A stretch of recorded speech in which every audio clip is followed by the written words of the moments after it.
Hi, it's just me, Miss Nana, and today we're going to be doing a full sew-in weave.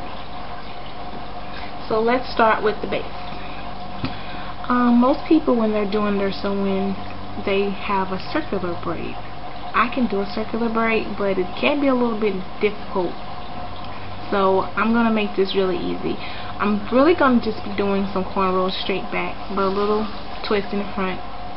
So right now I'm putting my part where I want it. I want a center part because of the kind of hair that I'm going to be using, but you can put your part wherever you want it, however you want it. If you want it on the side, put it on the side. If you want it diagonal, you can put it diagonal, because the way I'm going to be braiding, it's going to make it all possible.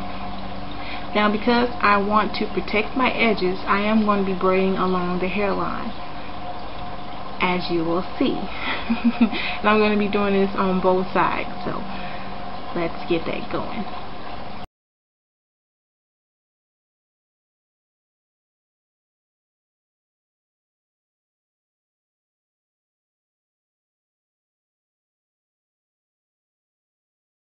Okay, so I've got my my braid done. This is just the front. As you notice, I didn't braid all the way down, but you will see why later. So I've got one side done. I'm going to go ahead and do the other side. So both sides are done, and I've already did one braid going straight back, and I'm going to do the other one. Like I said, I'm just going to be cornrolling it straight back.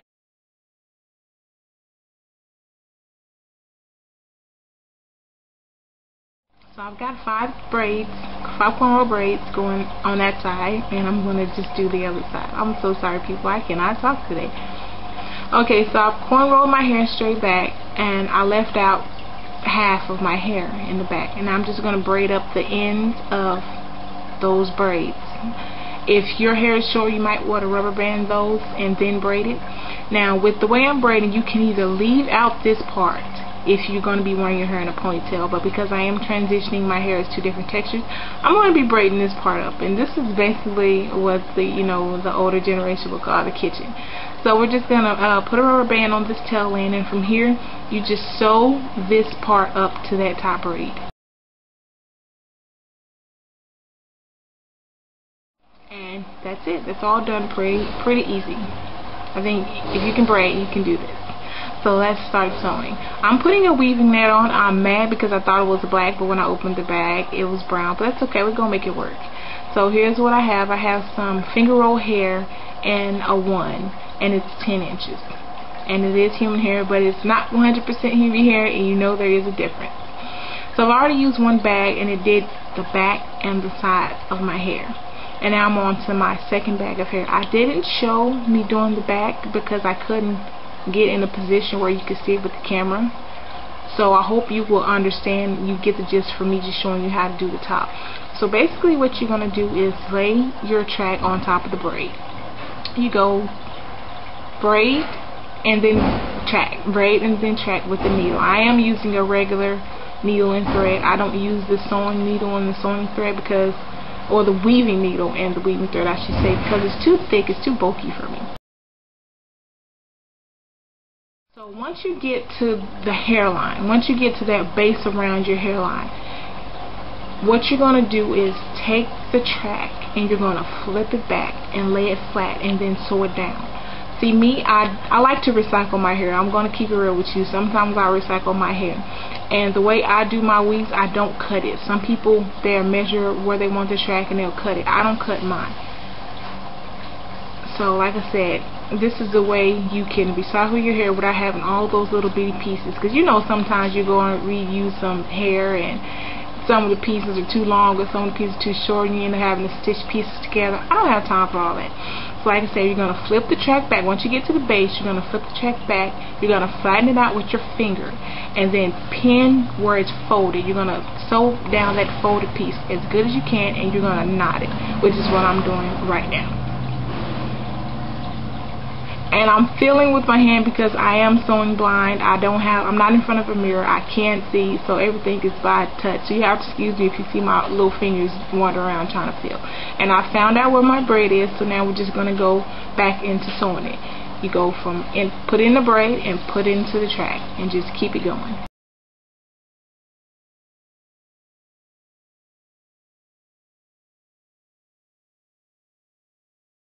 And I'm sorry if you couldn't see where I was flipping the track back and flattening it out, but it's pretty self-explanatory. I'm trying to get where you can see, but I think I'm getting a little too close. But work with me, people. I'm having a little bit difficulties. I can't, like I said, I can't see.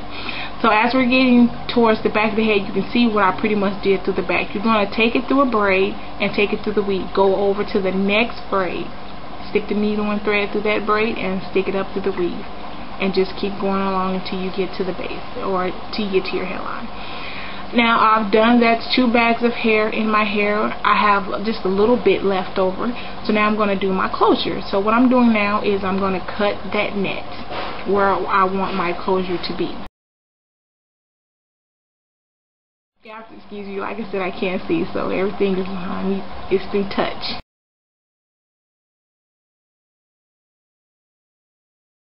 Okay, I think I got the net done.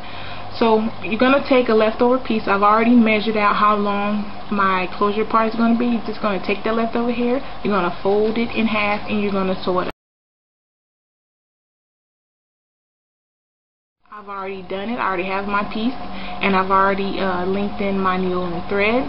So now I'm just going to put that closure part that I've created for myself and stick it right on that part.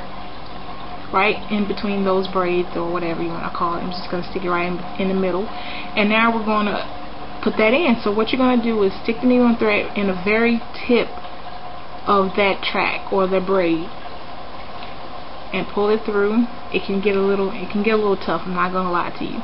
And then we're going to stick it in the very tip of the closure and pull that through. And then we're going to stick it to the very tip of the next braid on the other side.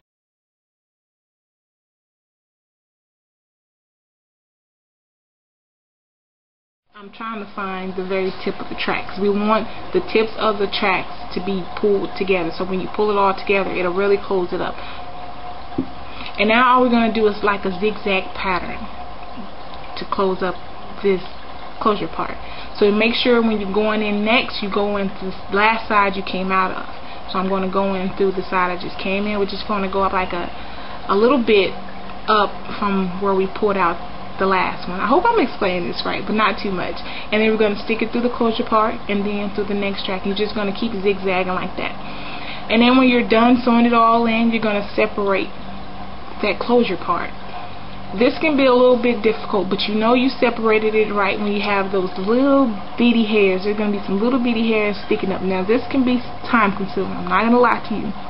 It can be very time consuming trying to separate it. So what I do is just spray it down with water. That helps accentuate those little bitty hairs that's sticking up. So I'm just going to brush down the longer hairs so I can see those little bitty hairs. If you don't see those little bitty hairs, you didn't separate it right.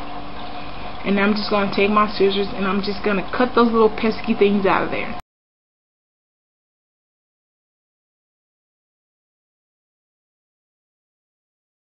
And that's what your closure should look like when you're all done. And here are the results. I'm all done. This, like I said, I've only used 2 bags of hair with I still had a little bit left over. I like my weaves to look very flat. Here it is when it's not as poof back. You see it's really flat and kind of natural looking. You can even pull it up into a ponytail. Even though I didn't leave any hair in the back, I was still able to put it up in a ponytail where you couldn't see some of the tracks. And this is what I use to oil my scalp. I use some organic itch relief, some vitamin E oil. I picked this up at Sally's, or they may have it at your local beauty supply store. But that's about it. I hope this video was helpful. If you have any questions, please let me know. And as always, thanks for watching.